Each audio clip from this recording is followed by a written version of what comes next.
So we're out here today with part 2 of working on the XR80, making it street legal. We changed out the front and rear brakes, adjusted the chain, and put a new air filter in there. So what we're going to be doing today is removing all these plastics, probably taking off the gas tank, the seat, just so we can figure out how we're going to run all these wires for the street legal kit and stuff. So yeah, let's get right into removing these plastics. I've never taken the plastics off this bike, so hopefully I don't run into any problems. Looks like it's gonna be pretty easy though.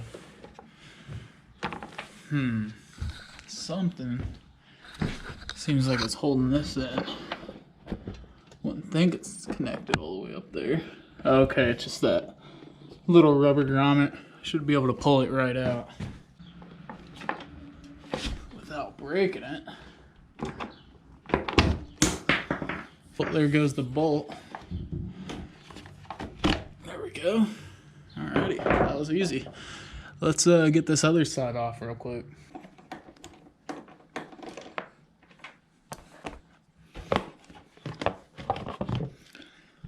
Looks like this grommet is actually broken, but seemed like it was still holding pretty good. So for the seat, looks like we got 2 bolts right under the rear fender.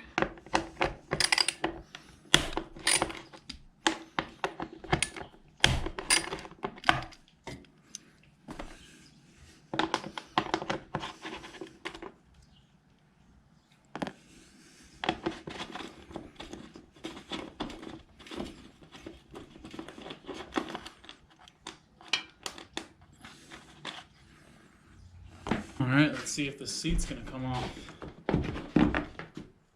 Oh, that was easy. Sure is dirty in there. Curious if this seat has ever came off this bike before, because I don't really see a need to take it off because your air filter's on the side. Hopefully there isn't a bunch of dirt stuck up in there. I don't know, I'll have to check that, but yeah guys, this bike is pretty easy to take stuff off. So next, let's move on to the gas tank. By the way guys, before you start taking off your gas tank, make sure your gas is turned off. So next what we're gonna do is take off the little tube leading to the gas tank, and a little gas might come out of this, but surprisingly not too much came out, so looking good on that. I don't know what this thing is, if this is factory or something.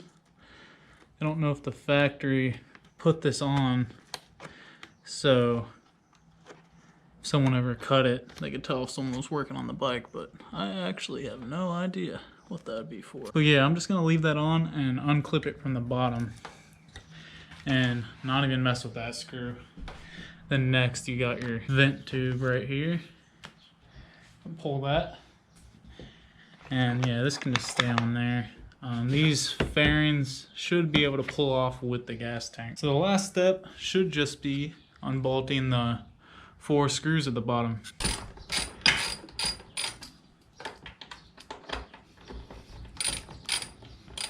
Alrighty, got those ones out. Let's move on to the other side.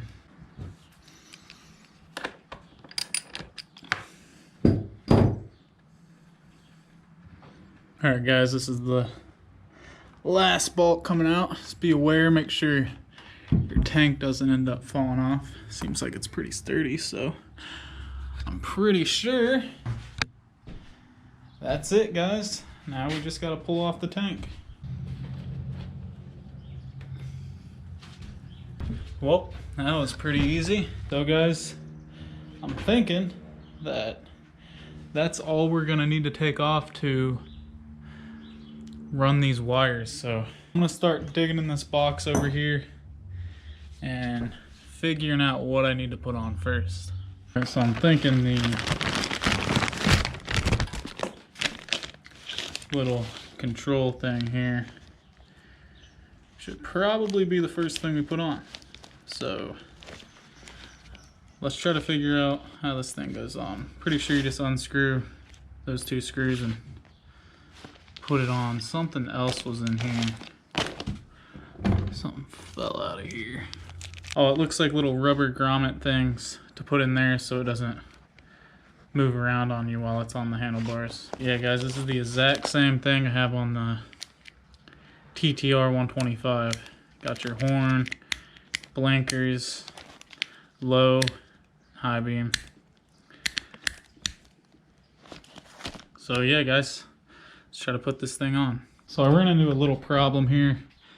The kill switch of the bike is right there, and if I move that control thingy over here, I wouldn't really have access to it while I'm holding onto the grip. So I'm gonna move the kill switch right here and put this right where the kill switch is. Pretty sure all you need to remove this is a Phillips screw, so that should be pretty easy. Alright guys, so got the kill switch mounted over there. Got a little bit loose wire here. I might end up having to zip tie that up or something, but I don't know. This thing is kind of big and bulky, so I might end up swapping it out with a different kill switch. By the way guys, when I took this off, pieces just started coming off of it. I'm pretty sure like 3 pieces, 4 pieces fell out of that thing, so be aware guys, if you're taking off a kill switch, I don't know about your bike, but it's possible that thing will fall apart on you, so try not to lose any pieces. But anyway, I'm thinking that's gonna be a perfect gap for this, and it looks like it's gonna work. Heck yeah. Alright, let's get that on. Alright guys, well, got that on. It's pretty easy. Put on those little rubber things on the back, so it isn't really moving that much anymore. So the rubber things seem to be doing the job good, and I didn't even tighten it all the way, and it's still kind of hard to move, so it's a good sign that it's not going to be rattling around. And it was just 2 Phillips screws in the back to tighten it on there. So I'm thinking I'm just going to run the wire next to the clutch cable through there, down behind this plastic cover. That might end up getting taken off and replaced with a headlight like the TTR has on it, but I don't know. That light over there might be a little too big. Also, I don't know if that battery that came with it is going to be able to power a headlight plus all these other lights on it. So I might end up having to put a separate battery on the front lights. Because as you guys know, this bike is an electric start, so has no battery with it. So we're going to have to put a separate battery pack on it. But yeah guys, let's try to get this wire ran through down the clutch cable out the bottom here and see how that feels while I'm turning the handlebars. Alright, that wire route seems to be working pretty good. I don't see it moving too much as I turn the handlebars, so that's good. What I'm thinking guys is we're gonna have a lot of slack wire because I don't think this kit was meant for a 80cc dirt bike, so we're gonna have to zip tie up a lot of this wire, I feel like. But yeah, let's move on to the rear and see how we're gonna put on this brake light. Alrighty guys, well, got the brake light. Not sure how I'm gonna mount it on there because as you can see on the TTR, I drilled holes through the rear fender, but I don't really want to do that to this bike because I don't really like the look of there being bolts up at the top of the fender. So I think we need to try to figure out a way to get this on the back without drilling holes through the top. Might end up having to cut off the ends down there. Unless we could slide it up over. I don't know what those bars are for. We can slide it up over those, maybe. And, that is actually, guys, about perfect. This might work out, guys. Look at that. Look at that. It lined up about perfect. It's all the way flush with back there too. and you're getting the support of these things. I could even maybe drill a hole through there, coming out the other side here for extra support, but I might not need that because looks like we got holes up here where I can just drill directly into here where the seat bolts onto. So actually, guys, I think this is gonna work out really good. But we are gonna have to figure out how we're gonna run this wire. It's a pretty long wire. I don't think it was supposed to go through the top like that. I'm not sure. Is it supposed to run through the bottom? I think I ran it through the bottom on the TTR. I would rather run it from the top if I can, but I don't know if that's gonna be something I can do. Hold on, let's look at this again. Okay, so the wire's at the top now. Let's push that in and see what happens here.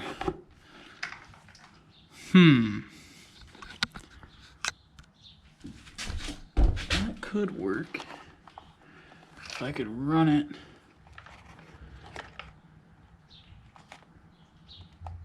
maybe down the frame here or up, but I feel like the seat might crush it.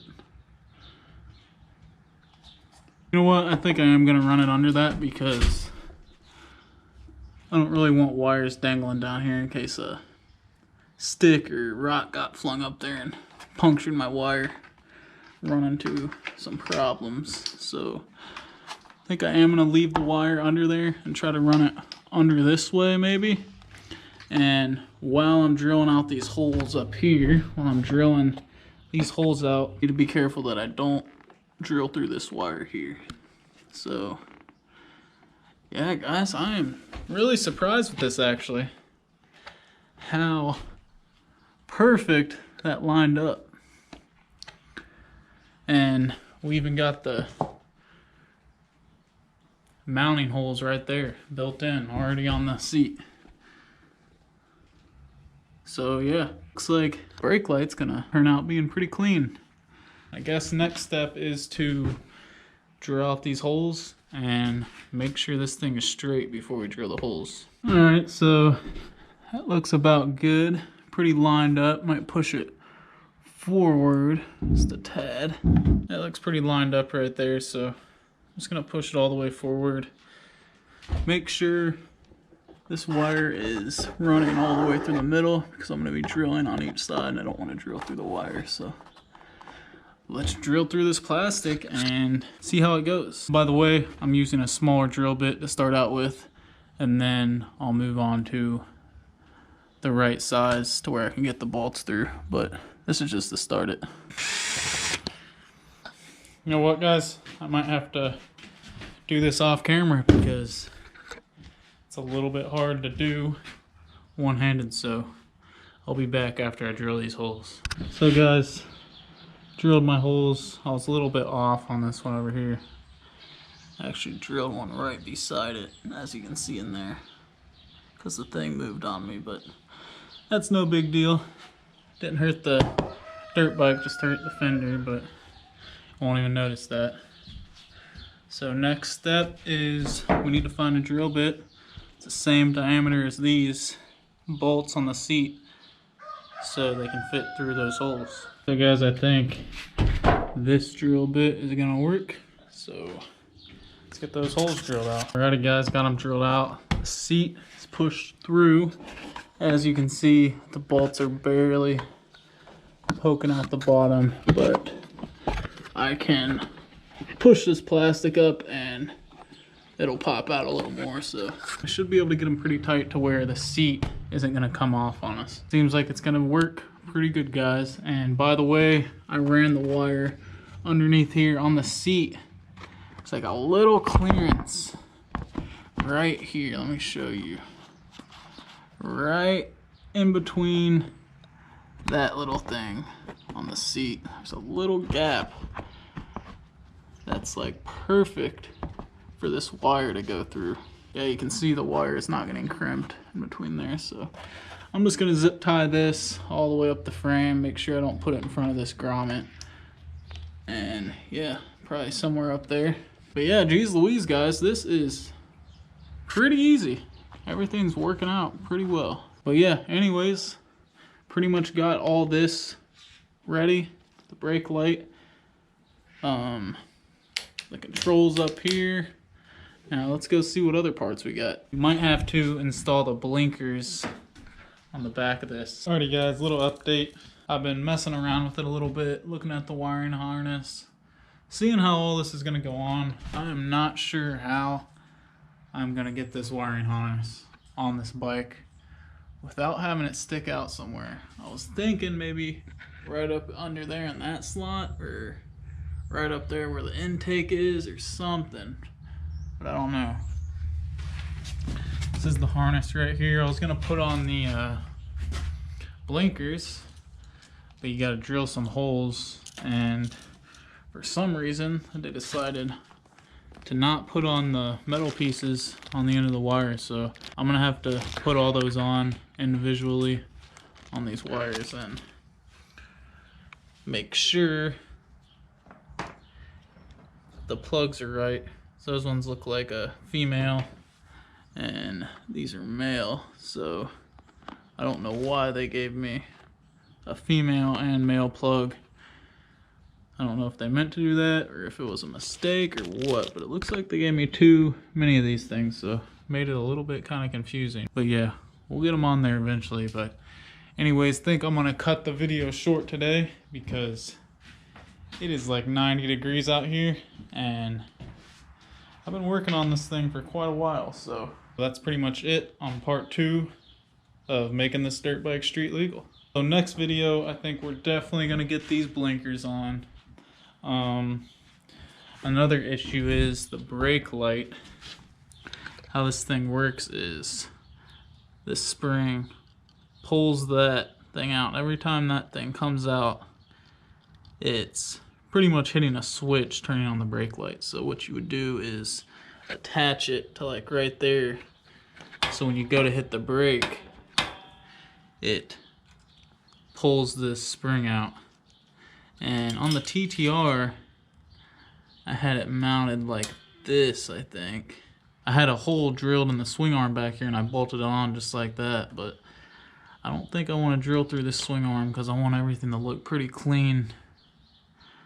So I'm going to take my time on that and try to figure out where I could mount this to. I was thinking maybe up there somewhere. I don't know. But we're going to figure it out, guys. I might end up even having to get a longer spring and mounting it farther away, like all the way up there or something. But yeah, that's another issue we're running into. And this wiring harness is long, guys. Even came with this flash relay.